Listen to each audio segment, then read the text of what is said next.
সাবেক যুগ্ম সম্পাদক, ছাত্র দলের জেলার সাবেক সাধারণ সম্পাদক। আমরা আসছি দীর্ঘ 17 বছর এই স্বৈরাচার বিরোধী আন্দোলনের ফসল আজকে ইনশাল্লাহ দেশের মানুষ সর্বোচ্চ ভোট দিয়ে ভূমিধস বিজয় এর পথে ত্বরান্বিত করেছে।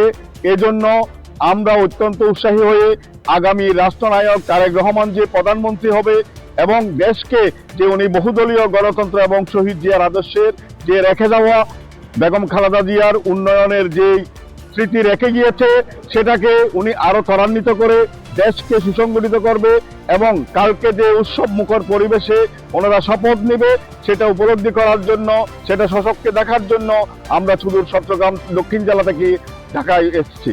এবং সাথে সাথে আমাদের আপসহীন নেত্রী, যিনি জলে পড়ে সরকার হয়েছে তবু এদেশের মাটিও মানুষকে সেরে উনি দেশ ত্যাগ করে নাই, যার কারণে ওনাকে শ্রদ্ধা চিত্তে স্মরণ করার জন্য জিয়ারত করার উদ্দেশ্যে ওনার খবরে আসছি। পাশাপাশি আমরা মনে করি ইনশাল্লাহ তারেক রহমান এমন একজন বিচক্ষণ নেতৃত্ব যে ইতিমধ্যে ওনার সততা এবং দেশ পরিচালনায় যে উনি সক্ষম হবে ইনশাল্লাহ তার কিছু কিছু নমুনা ইতিমধ্যে দেশের মানুষ দেখতে পাচ্ছে। যেমন 19 দফা কর্মসূচি বাস্তবায়ন করেছে, যার কারণে বিএনপি এত শত নির্যাতনের পরও শত হাজার হাজার লোককে আপনারা জানেন কারাবরণ করতে হয়েছে, মৃত্যুবরণ করেছে। অনেকেই রাজপথে না খেয়ে অন্ধকারে অনাকারে রিক্সা চালিয়েছে, যেটা আমাদের মহাসচিব বারবার কথায় বলে। আমাদের অনেক কর্মী মামলার কারণে এলাকা ছেড়ে এসে ঢাকাতে এসে রিক্সা চালিয়ে দিনাতিপাত করেছে। সুতরাং এত কষ্টের বিনিময়ে যে দলকে আজকে মানুষ, সাধারণ মানুষ বিপুল ভোটে নির্বাচিত করেছে, সেই দল কখনো জনগণের কমিটমেন্ট কখনো রক্ষা না করে পারে না। জনগণের পাশে আসে, ইনশাল্লাহ জনগণের পাশে থাকবে।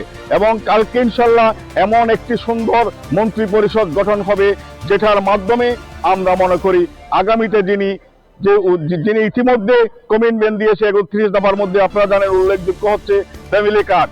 ঘরে ঘরে উনি ফ্যামিলি কার্ড দিবে, স্বাস্থ্য সেবা দিবে, কৃষি কার্ড দিবে, পাশাপাশি শিক্ষার মান উন্নয়ন করে মহিলাদেরকে অবৈতনিকভাবে সর্বোচ্চ বিদ্যাপীঠে লেখাপড়ার সুযোগ করে দিবে। এগুলো সব কমিটমেন্ট ইনশাল্লাহ পর্যায়ক্রমে বেকারদের ভাতা দেওয়া হবে, শিল্প প্রতিষ্ঠান গড়ে তোলা হবে। সর্বোপরি বাংলাদেশকে একটি উন্নয়নের মডেল হিসেবে উনি পরিচিতি লাভ করবে বিশ্বের দরবারে, সেটাই আমরা আশাবাদ ব্যক্ত করে আব্বাইকে ধন্যবাদ জানিয়ে বক্তব্য শেষ করছি। খোদা হাফেজ। বাংলাদেশ জিন্দাবাদ।